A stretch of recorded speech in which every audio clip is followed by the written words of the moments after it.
What do you got for me, sweetheart? Hey, the last time I called in, I saw the comments afterwards and people said that I was over talking you. I do apologize for that. I hope I didn't come across as rude or anything. I'm not worried about it. Okay, cool.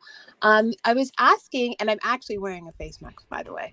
I was asking about kind of the delicate nature of men now. Hmm.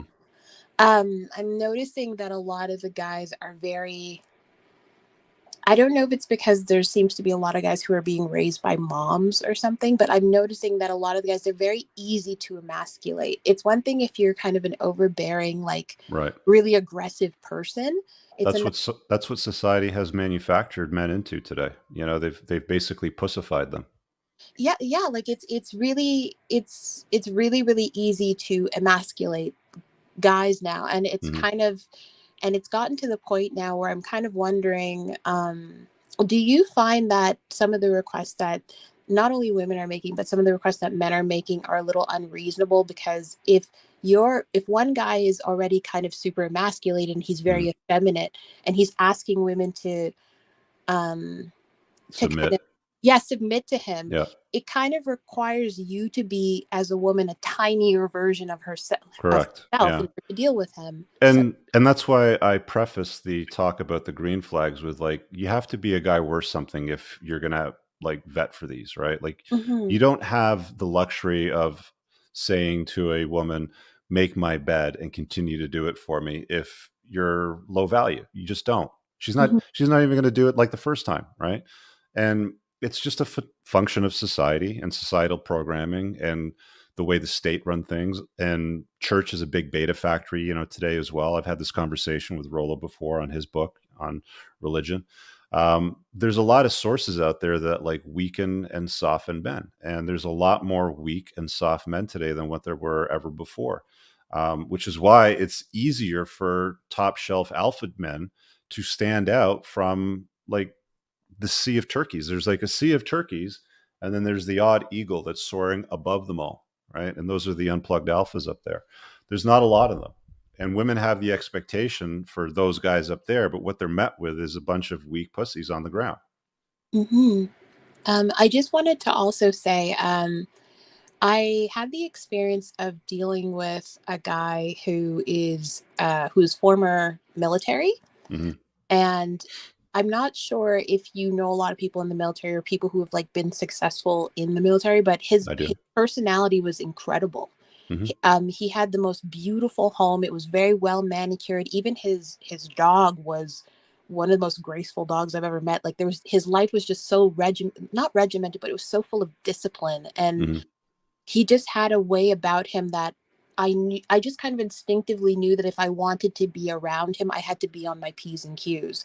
Meanwhile, Military men are magnificent. I have a they lot are of friends that are in the military or have been in the military, special operations guys, very interesting people, reliable. They show up on time. They got your back. They know what brotherhood looks like. They're not pieces of shit. They're not pussies. They're good people. They really are. yeah, he was just I don't know if a lot of the guys are even interested in kind of being around military men, but there's just something about him that he, I was willing to not compete for him, but I was willing to put whatever my expectations were, I was willing to kind of give more ground because I wanted that guy. Right.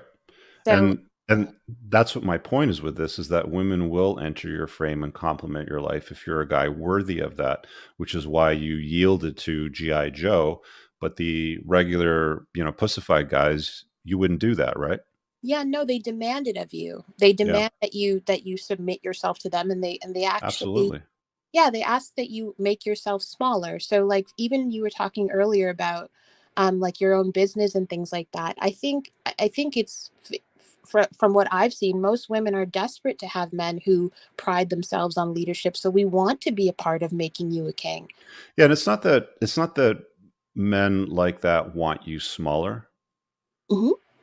They just don't want you getting in the way and complicating their lives, right? Hmm. They want you to complement it. Yeah, So yeah. it's not about being smaller. Like, It's not like, he's got to be bigger so you can be smaller. I mean, he's obviously, generally speaking, going to be physically more imposing because he's a male. Men are generally bigger than women and stronger too. So it's not about big or smaller. It's about, complementing, like bringing the feminine skills to the table so that the Mhm. masculine and the feminine can work together better together. Like, you know, men and like, I'm not about dividing men and women. Like people get this wrong all the time. Oh, Rich, why are you misogynist? Why do you hate women? Blah, blah, blah. I don't know where they get that idea from, because all I'm telling guys is to take ownership for them a lot, for their lives, man up and become something. And I'm telling women to preserve themselves and not be hoes, basically. It's actually pretty interesting that even when I'm talking to men and I'm trying to figure out, what exactly is going on beneath the surface, the amount of men who just kind of there's a I think a lot of men have just given up. I think Oh yeah, a lot of them have. Absolutely. they've They just given just up. they just throw up their hands, Jenna, and they go, "It's not worth it. The juice is not worth the squeeze." Women, what do women bring to the table? I'll tell you what women bring to the table. They can do my laundry. They can cook for me. They can form a connection with my kid, right? Mhm. They can take care of me when I'm sick. It's not just sex, right? A lot of guys are just like, well, beyond sex, what are women good for? A good woman that sees you as a high value guy will want to complement your life, will want to do those things for you. Yeah, It's, and that's so true. And it shouldn't be a struggle. yeah, it's true. And I've also seen it in my own life. I've heard men actually ask the question, what do women bring to the table? And Mhm. the first sign that in my head that I'm not dealing with a successful man is him asking that question. Well, I'll be honest with you, Jenna. A lot of these guys spend way too much time consuming content on the internet and Yeah. YouTube with dudes trying to hold women accountable. But there's these like low value, ratchet, clanky like women that you just wouldn't have anything to do with. But you throw that up on screen, and she's like, "I want a guy that makes six figures," and and then they just like, "Well, you know that you're like a single mom with three kids in tow from three different fathers, and you have 100 grand in student debt, right?" I don't care. I want to, and it just becomes good entertainment value. And Yeah. that's where they come up with these notions that women have nothing to offer. Yeah, like even in our last sorry, I know I'm rambling here, but even in our last conversation when we were talking about Yellowstone, Yeah. like John Dutton's wife, even though she wasn't really in it, you that short period of time that you got to see her, you got to see the kind of value that she brought to his life. Strong men have strong women behind them, so if you want like I've never I've experienced men who are really, really strong and they wanted me to be on my P's and Q's, which Hmm. made me better. And then I've also experienced men who basically were looking for mommies. And a lot of guys are looking for mommies, which if you look for like I've experienced men who are looking for women to mother them. And Hmm. when you become a mother to a dude, What you is end up that? having to nag What them. does that look like, generally speaking, when you got to mother them? You said nagging them. So yeah, so basically like the guys that do things like he say for example he doesn't like his job Hmm. and he'll come home and he'll complain about his job, but when you say, well, are you looking for a new one? Oh, I don't want to work for anybody, nobody should be telling me what to do. Okay, so are you planning on going and becoming an entrepreneur, like looking into NFTs, looking into crypto? Hmm. What are you doing? Nothing. But he still wants you to sit there and listen to him. Yeah. And yeah, and then he still and the basic things that he needs to do as a man to kind of keep his life moving, so for example going to the gym, Hmm. going to the doctors, making sure that he takes care of his responsibilities, making sure that, if he says he's going to sign up for this course and take it, he does it when he says he's going to do it. He doesn't do it. So you end up nagging him and then he complains that you're like his mom. Yeah. So This, these are what I call low value guys that haven't done the work on themselves and they have the wrong expectations, right? And a lot of it is nature nurture sort of thing. But there's a point where you become an adult. I don't care what that is, 16, 19, 20, whatever that looks like. But there's a point where you become an adult and you can't cry like a little bitch about what you're all about in your life. You have to look around and I mean, like quite simply, guys, because Jenna's brought it up a couple of times now. If you don't know what a masculine, virtuous, competent, strong guy looks like, watch Yellowstone. John Dutton, Rip. Look at guys like that, because women right now, and I'll tell you this because I was watching these interviews with these actors the other day. Women right now are falling head over heels for men like this on a TV show, Yep. right? The character, they love that shit. Yeah. And then this whole thing of like women won't date me because I don't have money. Um what's it called? That is not true. We just want to know that you can handle things. You'd be surprised how There's different phases of life. Like, how old are you, yeah. Jenna? Oh, I'm 28.